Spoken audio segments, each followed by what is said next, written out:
ज्यावेळी एका शेतकऱ्याच्या घरामध्ये जातो, दुसऱ्या शेतकऱ्याच्या घरात जातो, दुःखाची व्याख्याच बदलून जाते हो.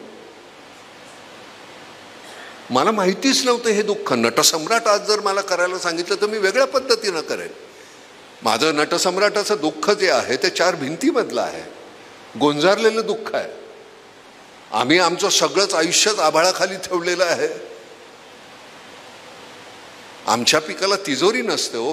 कोणी या पाखरं येऊन खातात, वांद्रं खातात, वानोळं म्हणून त्यांनी तो खायचाच असतो.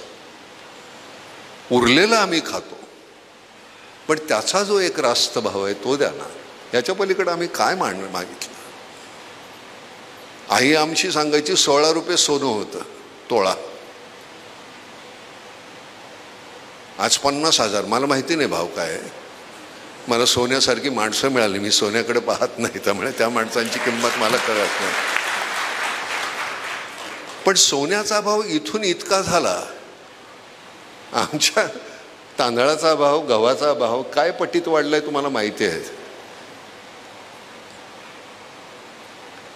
का नाही करत? 80%, 90% आपण होतो, आता 60-50% आलो शेतकरी. पण 50% सरकारकडे मागू नका. कुठलं सरकार करायचं हे ठरवा.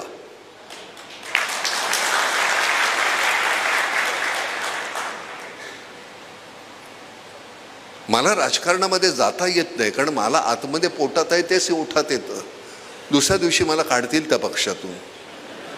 महिनाभराने सगळे पक्ष संपलेले असतील, कशाला जायचं तिथं. इथं आल्यानंतर मनापासून जे बोलता येतं. बरं, सगळ्यात महत्वाची गोष्ट कधी कळणार ह्यांना आपण मारणार आहोत, किती संचय करायचा. मृत्यू आहे, अटळ आहे, तुम्हाला माहिती नाही का? अमर असल्यासारखे का वागता तुम्ही? काय बोलता?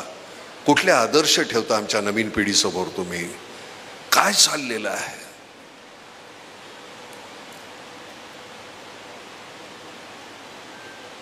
कशाच्या आशेवर आम्ही जगायचं? रोज आम्हाला अन्न देणारा जो आहे त्याची जर तुम्हाला पत्रास नसेल तर मग आम्ही तुमची पत्रास का ठेवायची? अडवणूक नाही, अडवणूक कधीच नाही. शेतकरी कधीच तुमची अडवणूक करणार नाही. तो कितीही चिडला, काही झाला, मी आत्महत्या केली तरी पुन्हा जन्मून मी पुन्हा शेतकरीच होणार, अशा पद्धतीनं जगणारी जात आहे. पुढचा जन्म कुठला हवा रे? तर मला शेतकऱ्याचा जन्म नको असं कधीच शेतकरी म्हणणार नाही.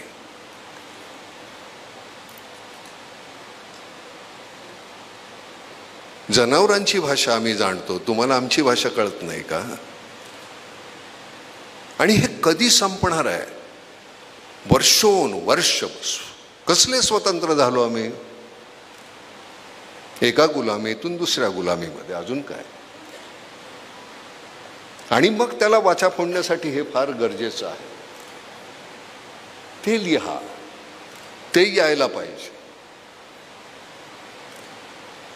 यावर्षी तुम्ही दरवर्षी देत नाही ना, यावर्षी आम्ही देतो. ते निर्मला गजानन फाउंडेशनमधून 2 लाख तुम्ही द्या बरं का, या साहित्य संमेलनाला. तेवढी पुढच्या वर्षी तुम्हाला बांधील आहात, त्याच्या पुढच्या वर्षी परत देऊ. मधल्या दरम्यान जमलं तर बघा दरवर्षी जमतंय का. तुमचंच पुढे रडतोय बरं. हां, पण काळजी करू नका, अशा कार्यक्रमाला पैशाची काही ददात नसते. कारण हा कार्यक्रमच नव्हे, हा यज्ञ आहे. आणि यज्ञामध्ये हा समिधा असतात. यज्ञामध्ये आहुती नसते, समिधा असतात.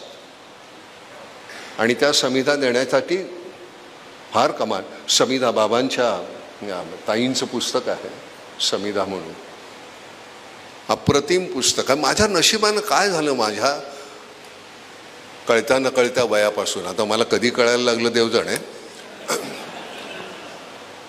पण बाबांशी माझा 50 वर्षाचा संबंध आला. आमटेंशी. प्रकाश विकास हे थोरल्या भावंडांसारखे आहेत. भारती,